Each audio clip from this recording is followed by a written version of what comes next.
অধিবেশন শুরুর আগেই বিরোধীদের মোদির বান। মানুষের থেকে প্রত্যাখ্যাত কিছু লোক সংসদকে নিয়ন্ত্রণ করার চেষ্টা করছে। তারা সংসদে আলোচনা হতে দেয় না, মানুষ তাদের সব কাজের হিসেব রাখে, সময় মতো তাদের জবাবও দেয়। তারা জনমতকে সম্মান করে না, মানুষের আশার গুরুত্ব বোঝে না। ফলাফল, তারা কখনোই জনগণের প্রত্যাশা পূরণ করতে পারে না এবং তাদের জন্য অন্য সাংসদরা কথা বলার সুযোগ থেকে বঞ্চিত। তো প্রধানমন্ত্রী নরেন্দ্র মোদী।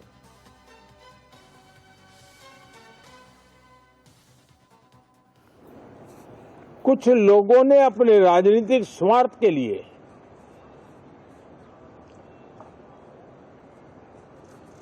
जिनको जनता ने अस्वीकार किया है, वे संसद को भी मुट्ठी भर लोगों के हुड़दंगबाजी से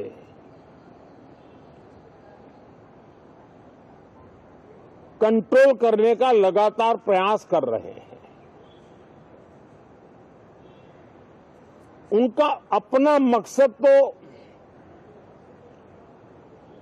संसद की गतिविधि को रोकने से ज्यादा सफल नहीं होता है और देश की जनता उनके सारे व्यवहारों को काउंट करती है और जब समय आता है तो सजा भी देती है।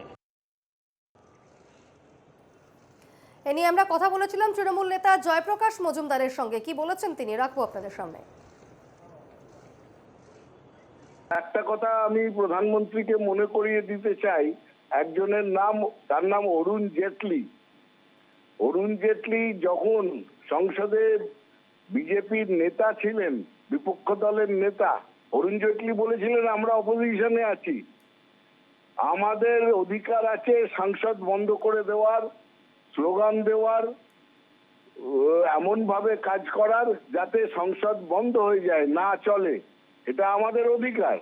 সংসদ হচ্ছে বিপক্ষ দলের, তাদেরকে কথা বলতে দেব না, সকলকে অন্ধকারে রেখে বিল পাস করাবো, একনায়কতন্ত্র চালাবো, এটাই হচ্ছে মোদির নতুন কায়দা। গুন্ডামি তো ওরা করছে, বিজেপি করছে, জবাব তো মোদির এবার দেওয়ার পালা। ভারতের লোক কিন্তু জবাব দিয়ে দিয়েছে, যে ওয়ার্নিং দিয়ে দিয়েছে যে আমরা তোমাকে চাই না। সেই ওয়ার্নিং वो सरकार को जो बोल रहा है, सरकार झूठा बात बोल रहा है। सरकार पूरा झूठा बात बोल रहा है। सरकार बोला था ना 2 वोमेन रिप्रेजेंटेटिव बढ़ाएंगे, कहाँ बढ़ाया, कहाँ बढ़ाया? पूरा झूठा बात बोल रहा है। অধিবেশন শুরুর আগেই বিরোধীদের মোদির বান। মানুষের থেকে প্রত্যাখ্যাত কিছু লোক সংসদকে নিয়ন্ত্রণ করার চেষ্টা করছে। তারা সংসদে আলোচনা হতে দেয় না, মানুষ তাদের সব কাজের হিসেব রাখে, সময় মতো তাদের জবাব দেয়। বিরোধীদের নিশানা প্রধানমন্ত্রী নরেন্দ্র মোদীর।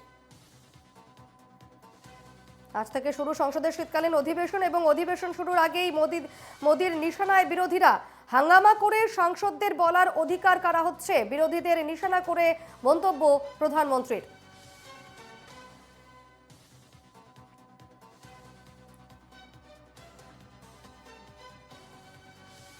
মানুষের থেকে প্রত্যাখ্যাত কিছু লোক সংসদকে নিয়ন্ত্রণ করার চেষ্টা করছে। তারা সংসদে আলোচনা হতে দেয় না, মানুষ তাদের সব কাজের হিসেব রাখে, সময় মতো তাদের জবাবও দেয়। তারা জনমতকে সম্মান করে না, মানুষের আশার গুরুত্ব বোঝে না। ফলাফল, তারা কখনোই জনগণের প্রত্যাশা পূরণ করতে পারে না। তাদের জন্য অন্য সাংসদরা কথা বলার সুযোগ থেকে বঞ্চিত। তো প্রধানমন্ত্রী নরেন্দ্র মোদী।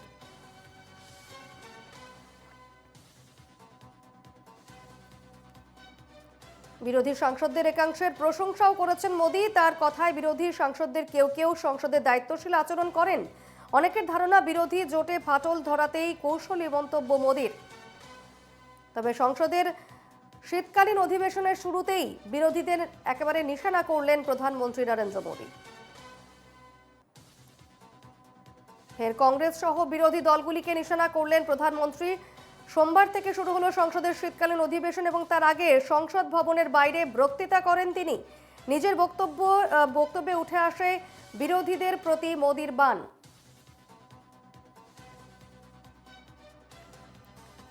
মোদীর বক্তব্যে শীতকালীন অধিবেশনের গুরুত্ব তুলে ধরেন তিনি। পাশাপাশি সব সাংসদকে এই অধিবেশনে যোগ দেওয়ার আহ্বান জানিয়েছেন প্রধানমন্ত্রী।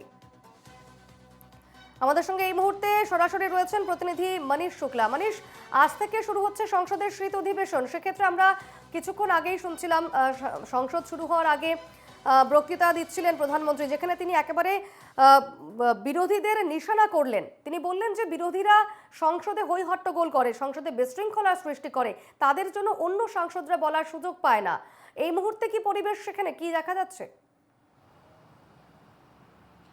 देखिए, आज अगर बात करें संसद सत्र की, जैसे ही संसद सत्र शुरू हुआ और वैसे ही विपक्ष ने हंगामा शुरू किया और इस दौरान जो प्रधानमंत्री का संबोधन था, उन्होंने साफ तौर पर कहा कि जब नया साल शुरू होने वाला है और लोग 2025 के आने की जश्न की तैयारी कर रहे हैं और साथ ही साथ ऐसे समय में जो लोग ऐसे लोगों को जिन्होंने जनता ने जिनको 80 से 90 बार नकार दिया है, वो सदन की कार्यवाही नहीं चलने दे रहे हैं, वो इसमें वो बाधा दे रहे हैं। तो निश्चित तौर पर प्रधानमंत्री ने जो विपक्ष पे निशाना साधा है वो एक अहम है।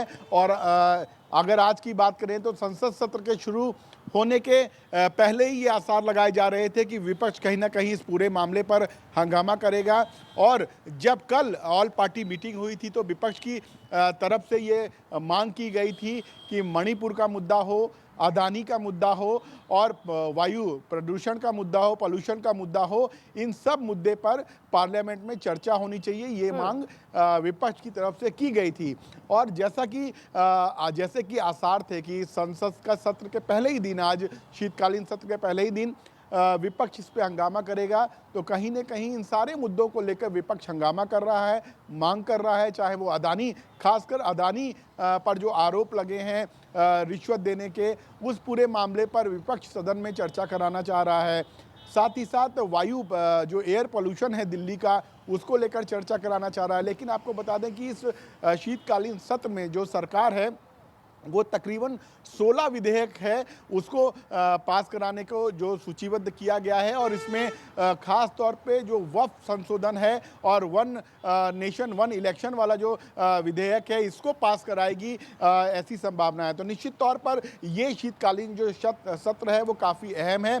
लेकिन अब देखना होगा कि जो विपक्ष है वो अपनी मांग पर कितना अड़ा रहता है और किस तरह जो ये संसद का सत्र है, पहला दिन है आज, तो ये कितना हंगामा और भेंट चढ़ता है। तो देखना होगा। विपक्ष भी कहीं ना कहीं अपने हंगामे के मूड में है और जैसा कि प्रधानमंत्री नरेंद्र मोदी ने विपक्ष पर निशाना साधा है और कहा है कि वो चर्चा नहीं होने देना चाहते हैं, सदन के भीतर सकारात्मक चर्चा नहीं होना देना चाहते हैं जिन लोगों को 80 से 90 बार जनता ने नकार दिया है। और साथ ही साथ प्रधानमंत्री ने कहा है कि जो अब 2025 के जश्न की तैयारी देश कर रहा है, ऐसे में सदन के भीतर जो चर्चाएं हैं वो सकारात्मक होनी चाहिए। और ऐसे में प्रधानमंत्री का आज का जो संबोधन है वो विपक्ष पे करारा जो है हम कह सकते हैं कटाक्ष है। जी বেশ, অনেক ধন্যবাদ মনীষ। আমরা এদিকে নজর থাকবে আপাতত। ধন্যবাদ।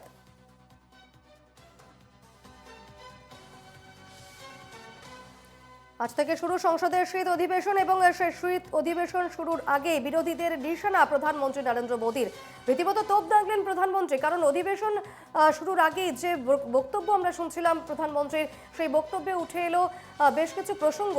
2025 আসতে চলেছে এবং সেক্ষেত্রে যেখানে সাধারণ মানুষ নতুন বছরকে স্বাগত জানাতে ব্যস্ত এবং এই শীত অধিবেশন এবছরের শেষ অধিবেশন এবং এই অধিবেশন যাতে সুষ্ঠুভাবে সম্পন্ন হয়, সুচারুরূপে চালনা হয়, সেই কারণে বিরোধীদের পাশাপাশি তিনি সকলকে আহ্বান জানিয়েছেন যাতে সংসদে তারা সুন্দরভাবে এই অধিবেশন পরিচালনা করেন।